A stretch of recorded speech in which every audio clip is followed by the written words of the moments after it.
ኤርትራዊ ተቀዳዳማይ ክለብ ኤምቲኤን ኩቤካ መርሃዊ ቅዱስ ኣብ ሳልሳይ መድረኽ ዙር ቱርኪ ብሉጽ ውጽኢት ኣመዝጊቡ ሙሉእ ትሕዝትኡ ኣማኑኤል ኣልዓዛር ብመልክዕ ጸብጻብ ከቕርቦ እዩ።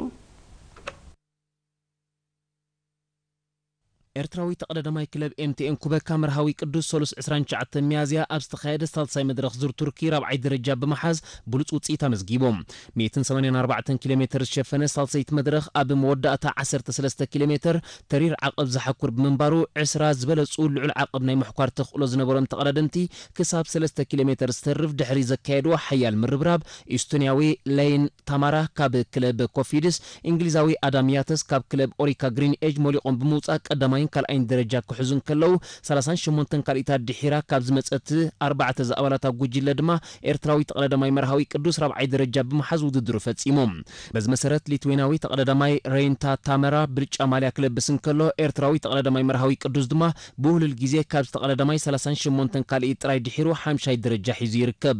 ኣብ ቀዳማይ ዓመት ፕሮፌሽናል ዝርከብ መርሃዊ ኣብዚ መድረኽ ምሱምያ ተቀዳደምቲ ንዘርኣዮ ምጥምጣም ጋንቱ ኤምቲኤን ሙሉእ ዕግበት ከም ዝተሰማዓ ድሕርቲ ውድድር ኣብ ዘውጻእቶ መግለጺ ኣነጺራ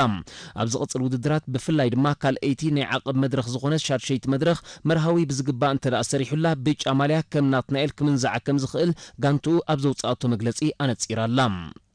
ናብ ካልእ ዜና ቅድድም ምሽክለታ ምስ ንሰግር ናይ ዝወርሒ ደረጃ ቅድድም ምሽክለታ ኣፍሪቃ ዩሲአይ ቅድሚት ማለት ተዘርጊሕሎም ሃገራዊት ጋንታ ኤርትራ ዝሓለፈ ወርሒ ሒዛቶ ዝነበረት ቀዳማይ ደረጃ ዓቂባ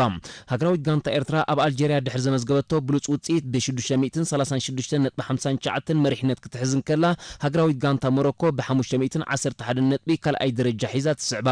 ኣልጀርያ ድማ ካብ ሞሮኮ ብሓንቲ ነጥቢ ድሒራ ብ510 ሳልሳይ ተርታ መሓዛ ዝወጻ ሓድሽ ሰሌዳ ነጥቢ ኣነጺሮም ደቡብ ኣፍሪቃ 446 ነጥቢ ራብዓይ ደረጃ ሒዛ ትርከብ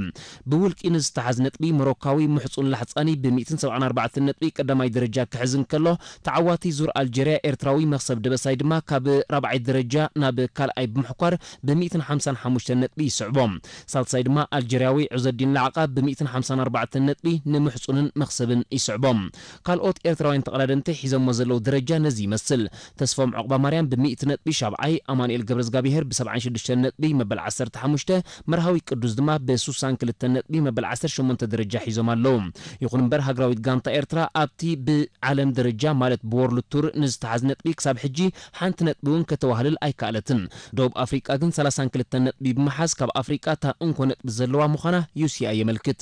እዚ ዘነጽሮ እንተደኣ ኣሎ ኬንያ ኣፍሪቃ ኣብቶም ብወርልድ ቱር ዝልክዑ ዓበይቲ ውድድራት ኣተኪርና ክንሰርሕ ከም ዘለና እዩ